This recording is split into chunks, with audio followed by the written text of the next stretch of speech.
Herc's Adventures is an action-adventure video game that was published by LucasArts for both the PlayStation and Sega Saturn in 1997. The game was originally an exclusive for the Sega Saturn, originally in North America, with plans to release it in Europe, but was later dropped due to Virgin Interactive's withdrawal of support for the Sega Saturn, as the Saturn at that point had started to hit a decline in terms of sales. The game sees players take on the role of Hercules along with other characters that you can choose in a top-down action-adventure, almost beat-em-up style format with very unique, cartoony and almost beautiful style looking graphics that are very reflective of its time, even with the video animations. It's very like an early kind of interactive video game that you would have seen from the early to mid 90s in many ways. But the goal is for Hercules to explore the regions with the goal to defeat Hades and save the goddess of nature. So you'll end up having to go through many worlds and environments while taking out enemies and bosses and completing objectives in order to reach your end goal. But to get to that point, you will have to explore many open style worlds, as this game in many ways is a very early example of an open world style adventure game, as even from the get-go you can pretty much explore a multitude of different areas and go where you like within reason. Now you will unlock different abilities the further into the game you get, with new weapons that can allow you to access hidden or secret areas and find hidden caves that will take you to new worlds. Even if you happen to lose all of your life and you die in the game, it takes you to the underworld or into hell, and from there you must fight your way out, fighting many different types of demons and other unusual creatures in order to be reborn and then continue on your journey. So it's not a case of when it's game over, it's not. You still continue on, but you just have to keep fighting your way back, and the difficulty does increase the further into the game that you get. So the more you do die, the further back into the underworld you are sent, making it essentially much more difficult to achieve your goal.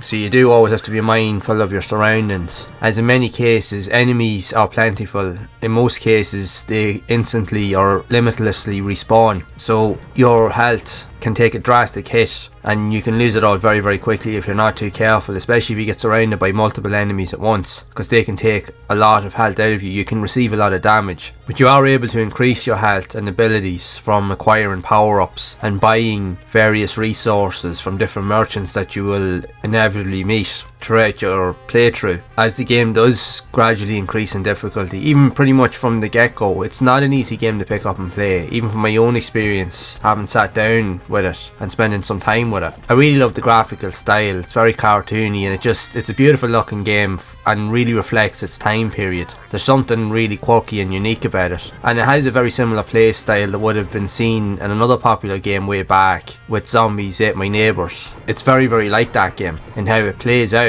But there's so many different areas to explore, where you'll be exploring through the likes of mountains, caves, forests, all with their own different enemy types and bosses to encounter, and you can travel and explore all of those elements pretty much at any time. But for many gamers, especially the casual gamer, they will find it very intimidating, as it's not a simple game to pick up and play in most respects to it. This game does require a lot of dedication and patience, and will require players to put some time into it, because the game is very vast in the environments in which you'll have to explore. You will be playing this game for quite some time, and essentially that's the most confusing part of it, because even I found myself spending time playing it. While I was enjoying the experience, and I do like these adventure beat 'em up style games, it's very hard to know where you're supposed to go at any given time. While you do go into different environments, you will have certain objectives in each, and eventually you will have to fight bosses in each environment, but you'll quickly find that some environments require more strategies in order to defeat enemies, or you may not even be strong enough in a certain area. So what you'll have to do is you'll have to acquire new abilities and level up your character to make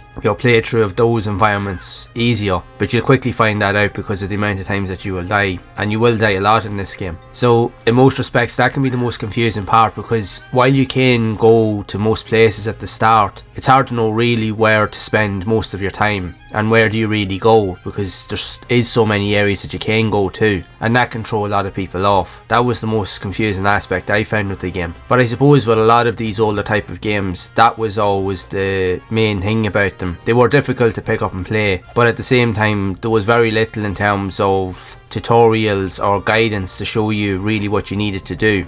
These older games don't really hold your hand in terms of how you should play them. It is really much left to you to figure out what to do with them. So it's just a case of just trial and error. You'll just have to keep exploring environments and just keep defeating as many enemies as you can, but you just have to keep pushing and pressing forward as often as possible. You'll know when you are getting somewhere when you do hit some sort of like a scene where Hades or some sort of other character or god will appear with really cool cartoony old school type animations, so that will let you know when you're on the right track. But in order to get to that, you will have to go through a lot of trial and error and figuring things out along the way in order to get there. Plus you also have to contend with not losing all of your lives and not dying in the process, which will be an issue because it does get more difficult the further into the game that you get. While you do start off with basic weapons, like Hercules will start off with a club, but you do have access to ranged weapons where you can throw like spears or arrows at your opponents as well, so that will give you some additional forms of attack so that you're not completely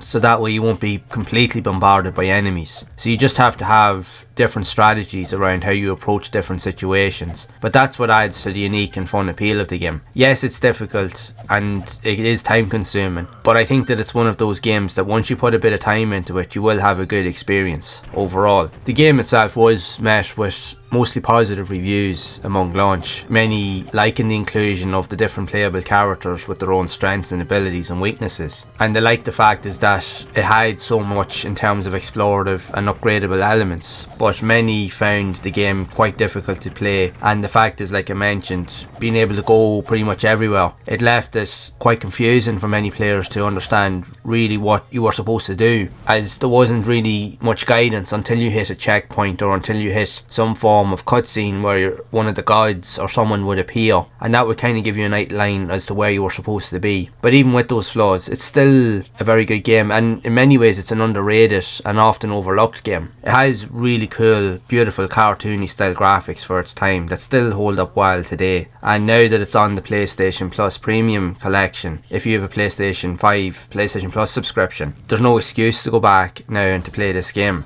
and just to experience it for yourself. Mind you will have to put a lot of time into it. That's the one thing I found out from playing it. It is enjoyable, but it can be frustrating at the same time. But if you're patient and you're persistent with it, you will have a decent experience. Plus, if you like old school quirky games that have really cool and beautiful looking cartoony graphics, you'll feel right at home here. But with that being said, I would genuinely love to know your thoughts of Herc's adventures for the PlayStation, or even if you played it on the Sega Saturn, and what do you think of the game overall? Do you like these unusual and unique, yet even difficult and often frustrating style games from back in the day, or maybe not so much? So be sure to share it down in the comments below. And if you would like to see more content around other unusual games like this that were also released on the PlayStation, then you can check out this playlist on screen to see more of them in action. And as always, keep those gaming memories alive.